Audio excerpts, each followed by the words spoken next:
오늘 우리에게 주시는 하나님 말씀은 신약성경 에베소서 5장 15절에서 21절 말씀입니다. 신약성경 315면 에베소서 5장 15절에서 21절 말씀을 교독하시겠습니다.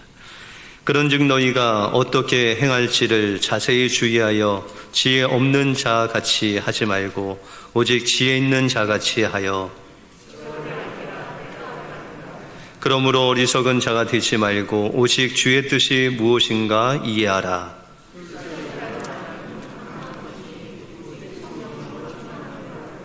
시와 찬송과 신령한 노래로 서로 화답하며 너희의 마음으로 주께 노래하며 찬송하며,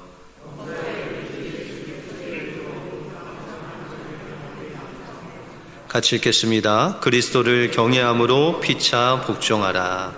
아멘. 우리 옆 사람들과 이렇게 한번 인사하겠습니다. 하나님이 성령 충만의 은혜를 주십니다.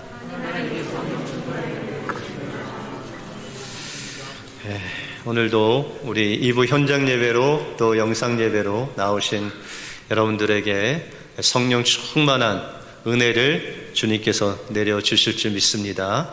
그 은혜로 승리하시는 여러분들의 삶이 되시길 바랍니다.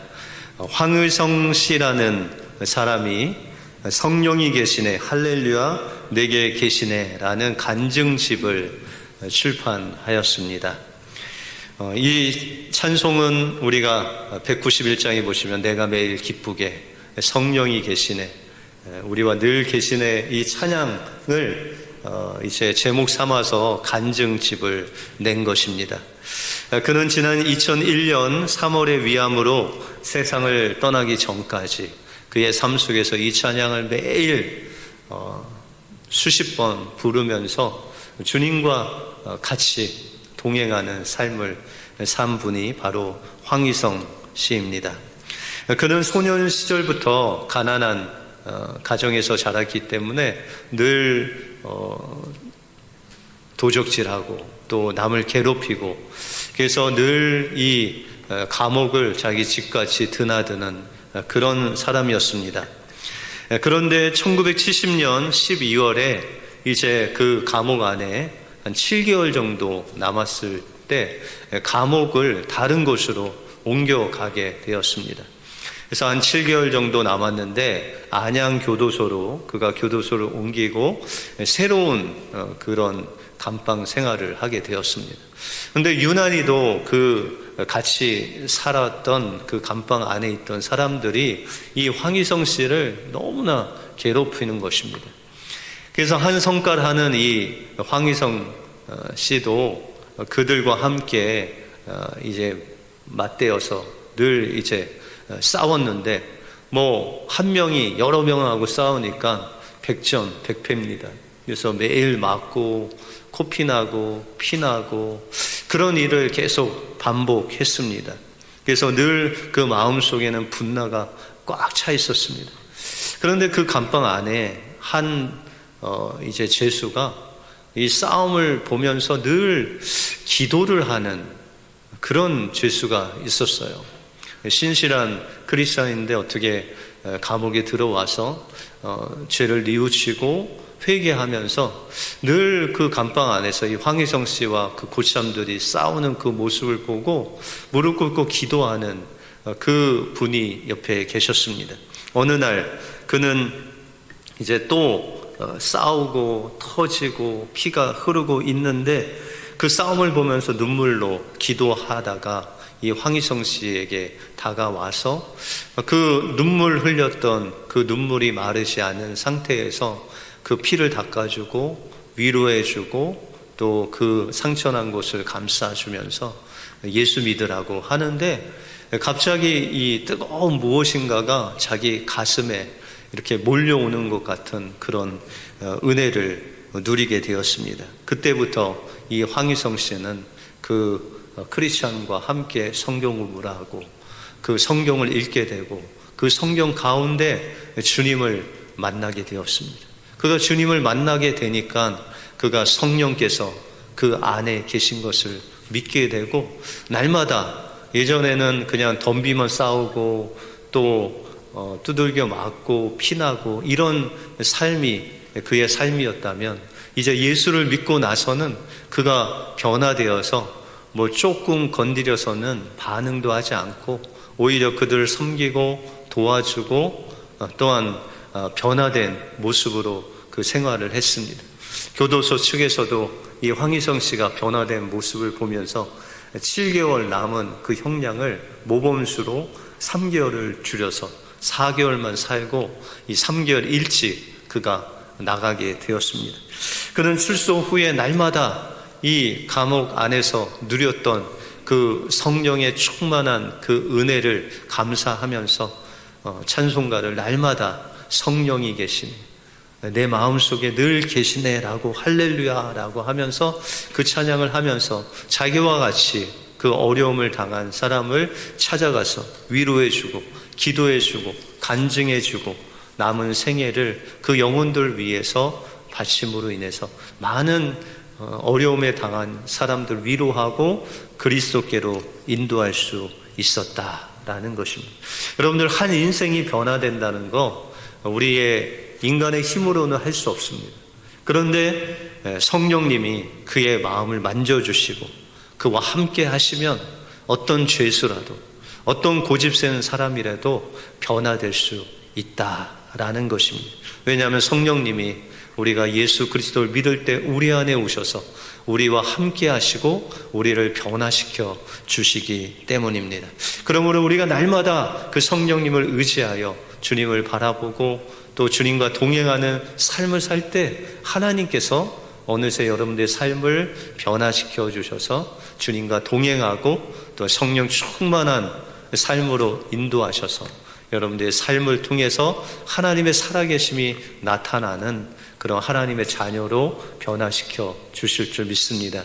이 성령 충만한 은혜가 여러분들의 삶 속에 충만히 임재하시길 주님의 이름으로 축원드립니다. 오늘 본문을 통해서 우리 성도들에게 주시는 성령 충만한 은혜가 무엇이고 이 성령 충만한 은혜를 어떻게 우리도 누리며 살 수 있는지 오늘 본문을 통해서 살펴보겠습니다. 먼저 성령 충만한 은혜는 내 마음의 주인의 자리를 주님께 내어 드릴 때 시작됩니다. 우리가 계속해서 에베소서를 우리가 보고 있는 것은 아시죠? 그래서 올해 하나님께서 우리 교회에게 건강한 교회, 행복한 가정이라는 표어를 주셨습니다. 그래서 성경 중에서 이 건강한 교회를 가르쳐주는 성경책이 있다면 이 에베소서입니다. 그래서 에베소서를 우리가 1장부터 계속 강해를 하면서 살펴보고 있습니다. 그래서 우리가 부활절 바로 전주의 주에 우리가 에베소서 5장 이 앞부분을 보았죠. 그래서 우리가 빛의 자녀로서 이 세상의 어두운 가운데 사는데 우리가 잠자는 자로 머물러서는 안 된다. 우리가 깨어 있어야 된다. 그리고 빛의 자녀로서 빛을 발하는 삶을 살아야 된다고 말씀드렸습니다. 그러면 우리가 어떻게 잠자는 자가 되지 않고 깨어서 빛의 자녀로 살아갈 수 있는지 오늘 15절에 보시면 그런즉 너희가 어떻게 행할는지 자세히 주의하여 지혜 없는 자같이 하지 말고 오직 지혜 있는 자같이 하여 세월을 아끼라 때가 악하니라 라고 말씀하고 있습니다. 여러분들, 우리가 이 세상에서 깨어있는 삶을 살기 위해서는 그냥 살아서는 깨어있는 삶을 살기 어렵다는 것이죠. 우리가 정말 깨어서 빛 가운데 머물기 위해서는 이 악한 세대를 우리가 분별하고 지혜 없는 자같이 사는 것이 아니라 지혜 있는 자같이 살아야 된다라고 말씀하고 있습니다. 다시 말해서 우리는 늘 영적인 전쟁 가운데 살고 있다라는 것이죠. 우리 주변에는 이 미국 삶이 좀 편안한 것 같지만 그러나 영적으로는 늘 치열하게 싸우는 전쟁 가운데 있다라는 것이죠. 여러분들, 전쟁하는 것을 요새 좀 뉴스에서 보시는데 전쟁을 하려면 여러분들 적군을 알아야 되죠. 적군이 어떤 무기를 갖고 있는지, 또 적군이 무엇을 목적으로 삼고 덤벼고 있는지를 우리가 적군을 좀 알아야 적과 싸울 수 있다라는 것이죠. 그런데 우리 또한 이 영적인 전쟁에서 적군과 싸우기 위해서는 적을 알아야 됩니다. 우리가 어떻게 이 세상이 우리에게 덤벼오는지, 무엇을 가지고 우리를 넘어뜨리려고 하는지를 알아야 된다라는 것이죠. 그런데 우리가 신앙생활을 하다 보면 하나님께서 원하시는 삶이 무엇이냐라는 것이죠. 여러분들 잘 아시죠? 하나님의 말씀에 순종하는 삶, 하나님께서 우리에게 말씀을 주시고 그 말씀대로 살라라고 그렇게 말씀하고 있습니다. 그래서 복음서에도 보시면 예수님께서 산상수훈을 통해서 결론의 말씀은 이 말씀대로 행하는 자가 되어야 된다. 그러면 반석 위에 집을 짓는 자와 같다라고 그렇게 말씀하십니다. 우리가 씨 뿌리는 비유를 봐도 그 마지막 좋은 땅이 되기 위해서는 하나님의 말씀에 순종하는 자, 그 말씀을 듣고 행하는 자는 복이 있다라고 그렇게 말씀하십니다. 그런데 우리는 늘 이 하나님의 말씀대로 살지 못하면서 이렇게 이야기하죠. 아유, 목사님, 제가 세상이 좀 어렵지 않습니까? 이제 조금 어려운 거 좀 뒤로 하면 제가 신앙생활 열심히 하겠습니다. 이렇게 내일로 신앙생활을 미뤄요. 우리가 주님과 함께 하나님 말씀대로 사는 것을 늘 내일로 미룹니다. 그런데 우리 믿는 사람들에게는 내일이 없어요. 오늘밖에 없어요. 오늘 주님과 살면 내일도 주님과 살 수 있는데, 오늘 주님과 함께 살지 못하면 내일도 똑같이 그렇게 사는 것이죠. 그러므로 우리가 결단해야 되는 것은 오늘이라고 일컫는 이 날에 우리가 주님의 말씀과 주님과 함께 동행하는 삶을 지금 이 시간에 시작해야 된다라는 것입니다. 그래서 어떤 분들은 이제 우리가 신앙생활을 잘 하다가 슬픔도 없고 아픔도 없는, 사망도 없는 그 천국에 가면 되죠 라고 그렇게 이야기를 합니다. 근데 여러분들, 천국에 가는 것이 그렇게 쉬운 일이 아니에요. 여러분들, 천국에 가려면은 어떤 삶을 이 땅에서 살아야 될까요? 고린도 전서 13장에 보시면 믿음, 소망, 사랑이 있대요. 그런데 천국에도 있는 게 그 셋 중에 무엇일까요? 예? 뭐요? 예. 사랑은 있는데 믿음도 없어지고 소망도 없어지고 예언도 없어지고 말씀도 다 우리에게 있는 뭐 방언이나 이런 것도 다 없어지는데 유일하게 사랑이 남는데요. 그러면 하나님께서 이 땅에서 우리에게 무엇하고 살라고 하실까요? 사랑하며 살라고. 왜요? 이 천국 연습을 하면서 사는 거예요. 우리가 이 땅에서 사랑하지 않아 보면 천국에서 사랑할 수 있을까요? 없을까요? 천국에서 사랑을 할 수가 없어요. 왜요? 이 땅에서 사랑을 한번 해봤어야지. 이 땅에서 천국을 맛보고 천국의 그 연습을 한번 해보면 그 삶이 천국까지 연결되는 거예요. 근데 우리가 생각하기에는 예수 믿고 그냥 교회 다니다가 천국 가면 정말 엄청난 파라다이스가 있을 거다라고 그렇게 생각하시잖아요. 그런데 그것이 바로 성경을 오해한 거예요. 성경은 바로 우리가 예수 그리스도를 믿고 예수 그리스도를 통해서 성령이 우리 안에 들어오시면 그때부터 천국이 시작된 거예요. 여러분들, 찬송가도 있잖아요. 우리가 어디 있으나 주님 계시면 그곳이 하늘나라 천국이라고 고백하시잖아요.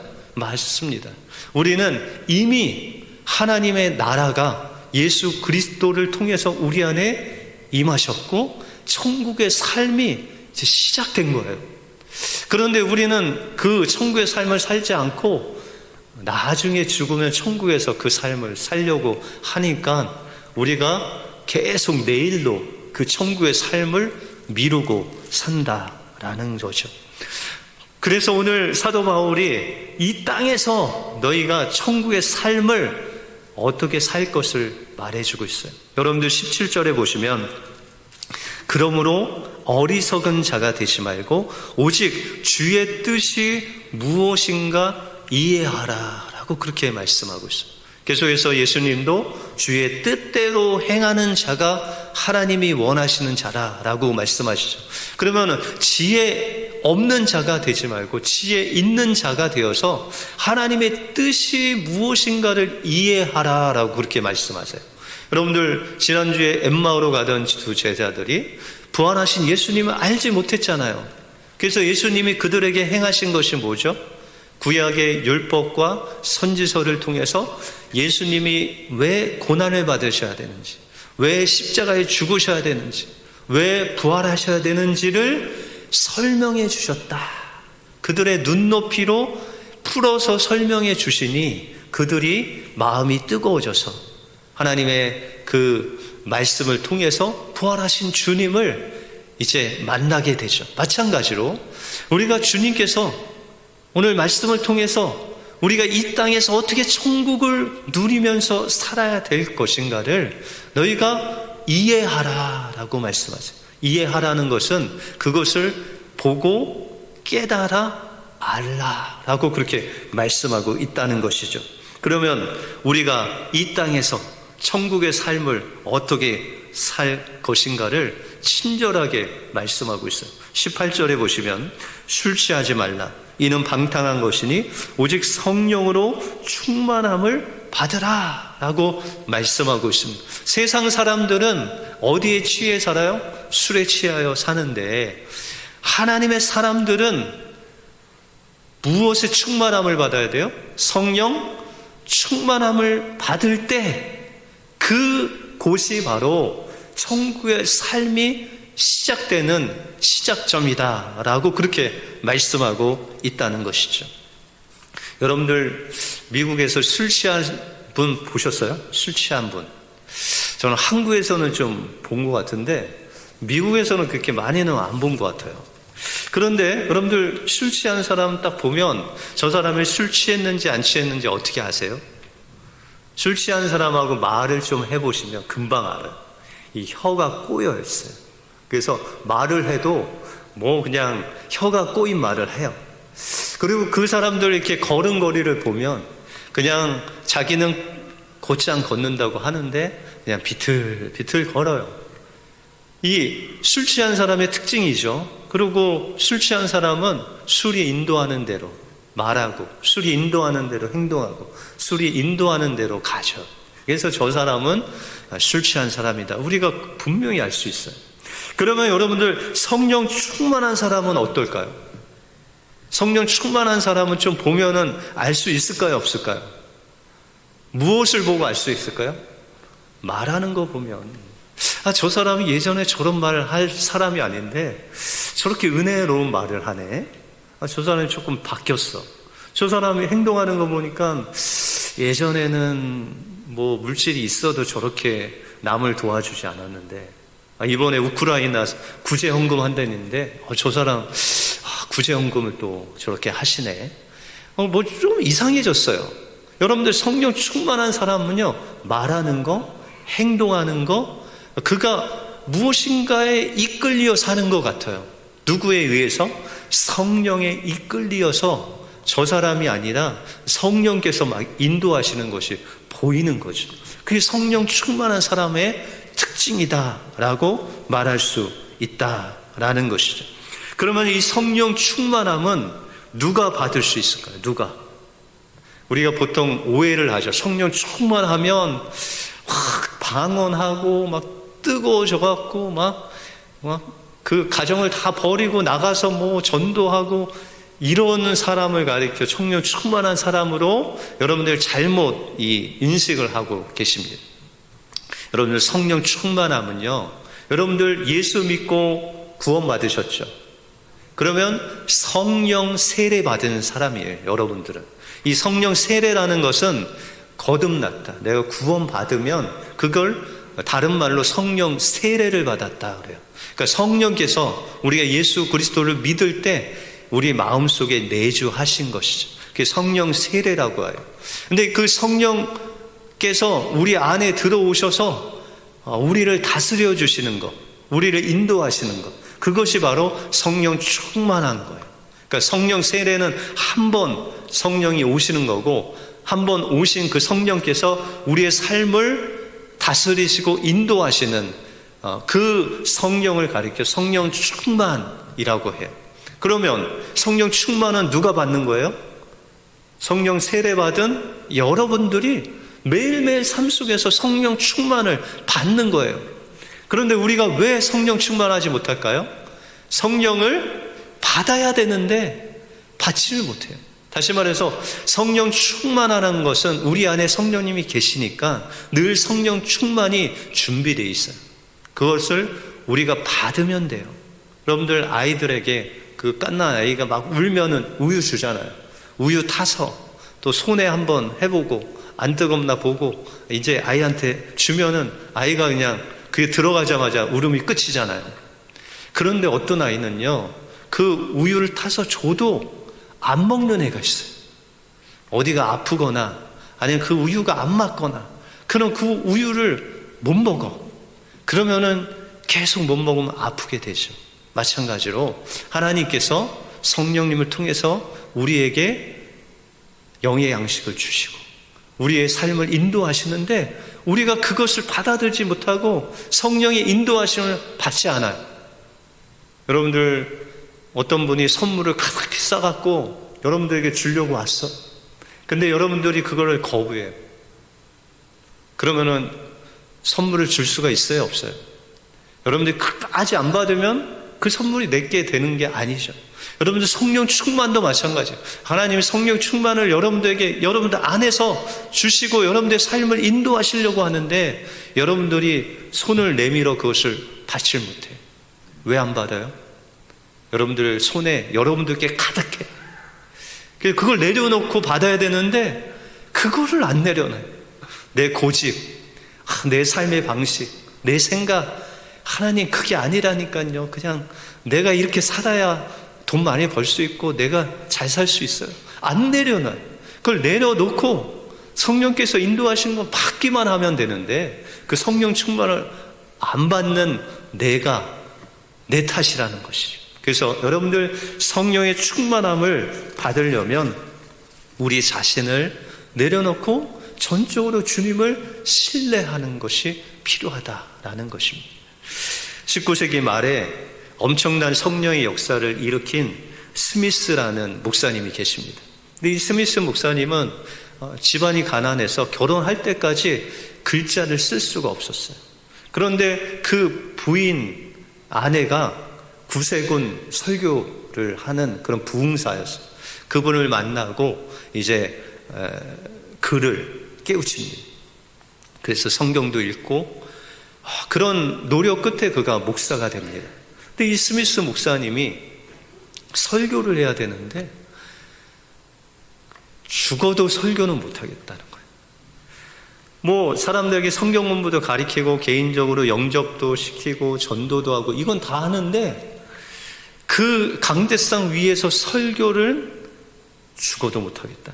그래서 그 아내가 그 설교를 쓰기 위해서 여러 가지 자료도 주고 다른 분의 설교 그 자료도 주고 해서 설교 원고를 다 기록했어요. 그래서 딱 앞에 섰는데 앞이 깜깜해지면서 설교를 못할 것 같아요. 그래서 스미스 목사님, 여러분 죄송합니다. 제가 도저히 설교할 용기가 안 나서 설교를 못하겠습니다. 그리고 내려가고 아내 목사님이 와서 설교를 했어요. 그런데 그가 이 기도하는 가운데 주님을 개인적으로 경험하게 된 거예요. 성령님이 내 안에 계시다는 것을 알게 되었어요. 그리고 하나님께서 자기를 목사로 세우시고 설교케 하신다는 것을 알았어요. 다시 말해서 설교하는 것이 자기의 힘으로 하는 것이 아니라 성령님께서 하시는 것을 깨닫게 되었어요. 그 이후부터 강단에 서서 하나님의 말씀을 전하는데 이 스미스 목사님이 설교하는 것이었을까요? 아니면 성령께서 그를 통해서 역사하시는 설교였을까요? 성령께서 그를 통해서 왜냐하면 이 스미스 목사님은 자기의 힘으로는 설교를 한 번도 해보지도 못하고 할 수도 없었는데 오직 그 성령님을 100% 의지하여 설교를 했더니 성령님께서 100% 역사하는, 그가 설교해 놓고도 내가 설교한 건지 주님이 설교한 건지 모를 정도로 온전히 주님만을 의지하고 설교를 하다 보니까 그 성령님이 설교를 통해서 역사하시고 또 역사하시는 그 놀라운 은혜를 통해서 놀라운 일들이 일어났어요. 그래서 그가 죽기 전에 14명의 죽은 자를 살리는 그런 놀라운 엄청난 성령의 역사가 일어났다는 거예요. 근데 그 목사님이 고백하는 것은 성령의 역사는 내 힘으로 되는 것이 아니라 내가 도저히 할 수 없다고 내려놓고 그 일을 성령님께 100% 의지할 때 성령님이 하셨더라라고 고백했다는 것입니다. 여러분들 성령 충만을 받기 위해서는 내가 해왔던 나의 모든 것들을 주님 앞에 내려놓고 오직 주님이 나의 인생의 주인이십니다. 그 주님을 의지하고 나의 삶을 내어드릴 때 성령님께서 여러분들의 삶을 인도해 주시면 그것이 바로 하나님이 여러분들에게 그토록 주시고자 하는 성령 충만한 은혜가 시작된다는 것입니다. 그러므로 여러분들 안에 있는 여러분들이 내려놓지 못한 그 주님 앞에 포기하지 못한 것들 다 내려놓고 주님이 주시는 더 풍성한 성령 충만한 은혜를 누리심으로 주님과 함께 동행하며 주님의 풍성한 은혜를 누리시는 여러분들의 삶이 되시길 주님의 이름으로 축원드립니다. 그러면 이 성령 충만한 은혜는 어떻게 우리가 받을 수 있냐라는 것이죠. 성령 충만한 은혜는 늘 나와 함께 하시는 그 성령님을 믿고 바라보고 의지하는 삶을 살아야 된다라는 것입니다. 하나님은 특별한 사람에게 성령 충만을 주시는 것이 아니라 여러분들 예수 믿는 모든 사람들에게 성령 충만함을 예비해 두셨다는 것이죠. 그 열쇠는 우리에게 있다는 것이죠. 그래서 여러분들 술은 어떻게 취하죠? 술을 마셔야 되잖아요. 그럼 우리가 마시지 않으면 취하지 않죠. 누가 마시는 거예요? 내가 마시는 거예요. 성령 충만을 받는 것도 내가 성령 충만함을 받아들이는 것이죠. 다시 말해서 성령님께서 우리와 함께 하신다는 것을 믿어야 된다는 거예요. 성령께서 나와 함께 하심을 믿지 않으면 우리가 성령 충만함을 얻지 못한다는 거예요. 그런데 주님께서 친절하게도 주님이 우리와 함께 하시겠다고 약속해 놓은 약속이 있어요. 마태복음 28장 20절에 보시면 볼지어다 내가 세상 끝날까지 너희와 항상 함께 하리라 라고 약속해 주셨다는 그 말씀을 우리가 믿고 그 주님과 동행하면 여러분들의 믿음을 통해서 주님이 여러분들의 삶 속에 인도하시는 것, 성령 충만함으로 인도하신다라는 것이죠. 나의 하루는 4시 30분에 시작된다라는 책을 써서 베스트셀러가 된 김유진이라는 변호사님이 계십니다. 근데 그가 초등학교 1학년 때 뉴질랜드로 이민을 갔어요. 근데 이 뉴질랜드로 갔는데 뭐 사람들은 야, 너 그 이민 가서 좋겠다라고 하지만 이 김유진 변호사는 어렸을 때 초등학교 때 가보니까 영어도 안 돼. 뭐 친구를 사귀려고 막 했는데 한국에서 친구 사귈 때 막 아는 척하고 또 친한 척하고 그러면서 뭐 이렇게 어울리면 됐는데 미국 가서 아이들 막 친한 척하고 모르는 애들 막 이렇게 이렇게 친해지려고 막 노력을 했는데 아이들이 색안경을 끼고 보는 거예요. 제가 약간 이상한가? 그러면서 오히려 막 따돌림을 당하고 그랬다는 거죠. 영어도 못해요. 친구도 못 사귀어요. 근데 부모님이 얼마 안 있어서 이 한국에도 공장이 있었는데 한국 공장 돌보시겠다고 이 한국으로 가버렸어요. 그러면 이 딸도 데리고 가야 되잖아요. 근데 이 딸을 데리고 가지 않고 이 전도사님 댁에 홈스테이를 맡기고 그냥 가버렸어요. 그러니까 이 김유진 변호사가 어렸을 때 너무 외로운 거예요. 친구도 없죠. 부모님도 없죠. 그런데 그 전도사님 가정에서 매일 새벽마다 이 아이를 새벽 예배 데리고 가고 힘들고 외롭다고 하면 늘 기도해주고 또한 잘 그렇게 보살펴줬어요. 그래서 이 변호사님의 기도 제목은 주님, 저 외롭지 않게, 이곳에서 정말 외롭지 않게 해달라고 기도를 했어요. 그런데 그렇게 전도사님이 새벽마다 기도해주고 주일마다 기도해주고 어려울 때마다 기도해줘도 마음속에 외로움이 가시지 않아요. 그러니까 중학교 때 친구 집에 이제 또 홈스테이를 바꿨어. 근데 그분도 기독교인이에요. 그러니까 아침마다 학교 가야 되는데 성경 공부를 20분씩 하는 거예요. 그 바쁜 시간에. 그런데 또 어렵고 힘들면 그 말씀을 공부하면서 또 기도도 해주고 그러다가 이제 고등학생이 됐어요. 고등학교 때는 또 홈스테이를 그냥 현지 사람으로 갔어요. 근데 그 분도 그 홈스테이 하시는 그 아저씨도 늘 찬양을 하는 사람이었어요. 그래서 이 김유진 변호사가 고등학교 때 힘들면 같이 찬양하면서 기도해주고 또 위로해주고 이런 일들을 했어요. 그러나 늘 고등학교까지 그 마음속에 외로움이 없어지지 않는 거예요. 이제 대학을 갔더니 기숙사 생활하니까 너무 자유로워졌어요. 그럼에도 불구하고 이 외로움이 계속 쌓이면서 좋은 대학 또 좋은 학점을 맞아서 취업을 해야 된다는 스트레스까지 막 쌓이게 되었습니다. 그런데 이제 이 대학교 때 겨울방학이 좀 짧지 않습니까? 뉴질랜드도 한 2주 정도 하는데 이 김유진 변호사가 대학생 때 아이들과 이제 뭐 겨울방학 때 여행도 가고 하는데 그때는 좀 그런 여비도 별로 없고 뭐 2주 동안 어디 나가서 있을 때도 없고 그래서 있는데 학교에서 이 건물을 좀 관리해주면 기숙사에서 있을 수 있도록 다 공짜로 먹여주고 재워준다라는 광고를 보고 가서 이제 일을 시작하게 됐어요. 그 일은 이제 저녁에 전기 켜 있는데 끄고 물 틀어 있는 거 잠그고 관리하는 데예요. 그런데 예전에는 그래도 외롭다 해도 주변에 사람들이 좀 있었는데 그때는 다 이제 방학이라고 가버리고 사람도 없고 아무도 없는 그 상황에서 이제 전에 없었던 불안과 또한 두려움까지 몰려오게 되었어요. 그래서 처음으로 기숙사에서 하나님께 하소연을 하게 됐어요.